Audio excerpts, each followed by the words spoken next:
Davos పర్యటనలో ఉన్న AP CM Chandrababu ఇవాళ వరల్డ్ ఎకనామిక్ ఫోరం నిర్వహించే సదస్సులో ఎనర్జీ ట్రాన్సిషన్ సిఐఐ సెషన్లో గ్రీన్ హైడ్రోజన్ అంశంపై చర్చలో పాల్గొననున్నారు. యుఏసీ ఆర్థిక మంత్రి బిన్తో పాటు పలు సంస్థల చైర్మన్లతో చంద్రబాబు సమావేశమవుతారు. తొలి రోజు జ్యూరిక్ ఎయిర్పోర్ట్లో సీఎం చంద్రబాబు, కేంద్ర మంత్రి రామ్మోహన్ నాయుడు, మంత్రులు నారా లోకేష్, టీజీ భరత్ అధికారుల బృందానికి యూరప్ టీడీపీ ఫోరం సభ్యులు, ప్రవాసాంధ్రులు ఘనస్వాగతం పలికారు. రోడ్డు మార్గంలో హిల్టర్ హోటల్కు చేరుకున్నారు. భారత రాయబారి మృదుల్ కుమార్తో సీఎం చంద్రబాబు బృందం భేటీ అయింది.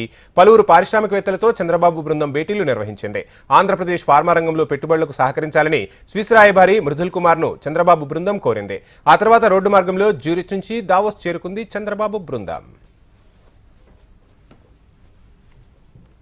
ఇక దావోస్ వెళ్లే ముందు జ్యూరిక్లో ఉంటున్న తెలుగు ప్రవాసులతోనూ ఏపీ సీఎం చంద్రబాబు సమావేశం నిర్వహించారు. విదేశాల్లో ఉన్న తెలుగువారు అన్ని రంగాల్లోనూ రాణించాలని సీఎం చంద్రబాబు ఆకాంక్షించారు.